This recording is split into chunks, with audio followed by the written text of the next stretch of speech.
مثنوی سوز و گداز شوق نیموی عظیم آبادی کی مثنوی ہے۔ اس سے متعلق ایک سوال پوچھا جاتا ہے کہ مثنوی سوز و گداز کی فضا آفرینی اور منظر کشی پر اظہار خیال کیجیے۔ قدرت کے فطری مناظر کو مؤثر انداز میں پیش کرنے کو منظر نگاری کہتے ہیں۔ منظر نگاری کا کمال واقعات کی قلم بندی ہے۔ اس کی خوبی اس وقت ظاہر ہوتی ہے جب شاعر مناظر قدرت کے کل تفصیلات کو دل آویز انداز میں پیش کرے۔ مثنوی نگاروں کو منظر نگاری کا اچھا ذوق رہا ہے۔ وہ مثنوی میں منظر نگاری پر زیادہ توجہ دیتے ہیں تاکہ ماحول کی عکاسی میں ذرا بھی کوئی کسر باقی نہ رہے۔ مثنوی سوز و گداز میں شوق نیموی نے اپنے پیش روؤں سے استفادہ کیا ہے اور اپنی مثنوی میں عمدہ منظر نگاری کے نمونے پیش فرمائے ہیں۔ حسن کا دریائے گنگ کے کنارے سیر کو جانا اور وہاں ایک نہاتی ہوئی حسین و جمیل کافر ادا پر نظر پڑنا۔ نظر آیا یکایک شور محشر، پڑی آنکھ ایک بہت کافر ادا پر۔ اس کے بعد محبت کے دیوانہ، حسن کا پرستار، حسن کی جلوہ نمائی کے لیے جب کوچہ یار میں چاہ کے گریباں صورت عاشق مثل مجنوں پہنچتا ہے تو حسن کی دیوی شیام سندر اپنی گلی میں ایک دیوانہ کی آمد کی خبر پا کر اسے دیکھنے کے لیے بے تابانہ چھت کی طرف جاتی ہے، لیکن چھت کے قریب پہنچ کر بے خودی سے دوچار ہو جاتی ہے۔ کبھی پیچھے ہٹتی ہے تو کبھی آگے بڑھتی ہے، یہاں تک کہ لڑکھڑاتے ہوئے زینہ طے کرتی ہے۔ اس حال کی منظر کشی شوق نیموی نے کتنی خوبی سے پیش فرمائی ہے۔ بڑھی جھکی ہٹی پیچھے کئی بار، چلی پھر جذب دل سے ہو کے ناچار۔ کوئی الجھن کبھی تھی لغزش گام، غرض جوں توں کیے طے جینے بام۔ حسن کی شیفتگی اور عشق کی حالت کو بیان فرماتے ہوئے شیام سندر کی گلی میں فقیر اور سادھو کی صورت بنا کر جانا۔ بھبھوت اس نے ملا باندھا لنگوٹا، لیا ایک دسپنا اور ایک لوٹا۔ بغل میں مرگ جھالا ایک دبایا، سراپا سانگ سادھو کا بنایا۔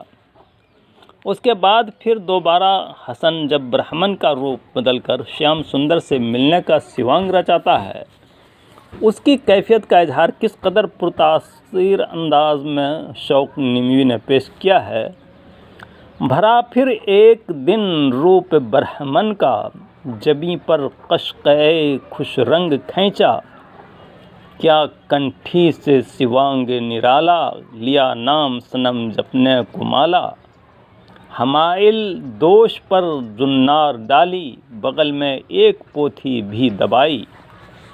جب حسن بشکل برہمن شیام سندر کے باپ کی دکان کے پاس آتا ہے تو اپنے مذہبی شاعری سے لوگوں کو لبھانے لگتا ہے۔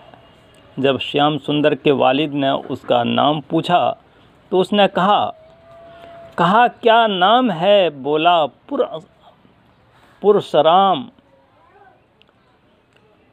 کہا کیا نام ہے؟ بولا پرسورام۔ جو گھر پوچھا تو کاشی جی لیا نام۔ جب شیام سندر کے گھر جاتا ہے اور رامائن کی کتھا بیان کرتا ہے تو کسی کو اس پر شبہ نہیں ہوتا ہے۔ پڑھی تلسی کی رامائن کتھا میں، دکھایا زور علم اپنا سبھا میں۔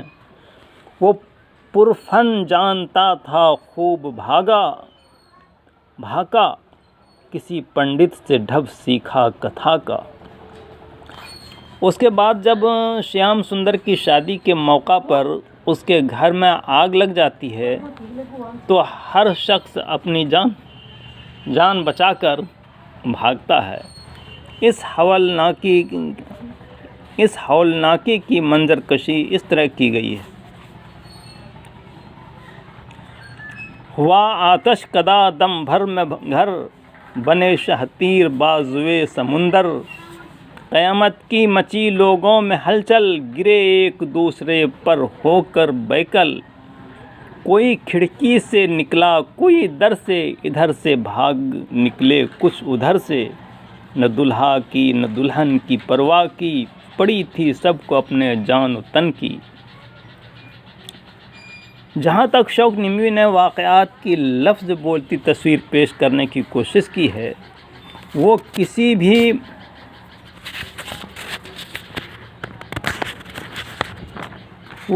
بھی حیثیت سے سحر البیان کے مصنف میر حسن سے کم نہیں ہے۔ غرض رفتہ رفتہ وہ مدہوش ہو، چھپڑ کھٹ میں لیٹے ہم آغوش ہو، لیا کھینچ انہوں نے جو پردہ شتاب، چھپے ایک جادو مہر و آفتاب، لگی ہونے بے پردہ جو چھیڑ چھاڑ، درے حسن کے کھل گئے دو کواڑ، لگے پینے باہم شراب وصال، ہوئے نخل امید سے وہ نہال۔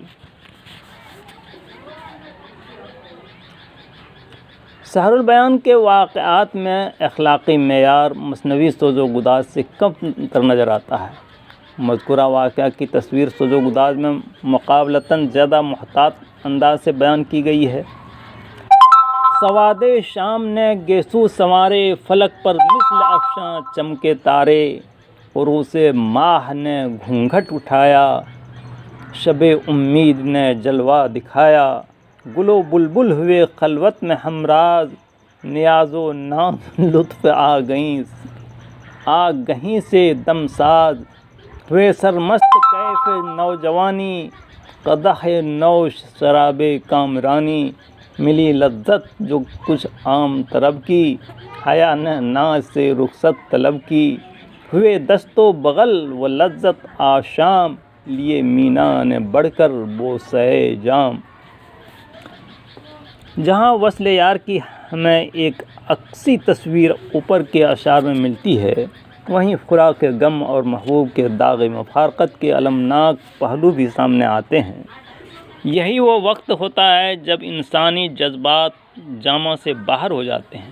ان جذبات کو الفاظ کا جمع پہنانا بہت مشکل ہو جاتا ہے، لیکن شاعری کا یہ کمال ہے کہ دلی جذبات کو بھی الفاظ میں ادا کرنے کی کوشش کی جاتی ہے۔ یہ حال صدمہ جان نکاح سن کر، گری گش کھا کے غم سے شیام سندر، ہوئی بےتاب درد جاں غسل سے، ایک آہ سرد کھینچی اپنے دل سے، کیا بے چین جب درد نہانے، عدم کی راہ لی روح روانے، اسے تھا عشق صادق مر گئی وہ، وفا کا نام زندہ کر گئی وہ، ہوا کہرام برپا اس کے گھر میں، پڑے وہ داغ ہر قلب و جگر میں۔ اگرچہ عظیم آباد میں شوق نموی پلے بڑھے، لیکن ان کی وہ قدردانی نہیں ملی جو اہل دلی اور لکھنؤ اپنے شاعر اور ادیبوں کو عطا فرماتے ہیں۔ شوق نموی اپنی زبان دانی اور اعلیٰ ادبی ذوق کی وجہ کر بہار کی عظیم المرتبت شخصیت کے درمیان اولین مقام پر فائز نظر آتے ہیں۔ ان کی ادبی شاہکار سوز و گداز خوبیوں کا ایک حسین گلدستہ ہے، جس کے پھول چمنستان عظیم آباد کی شادابی کے لیے کافی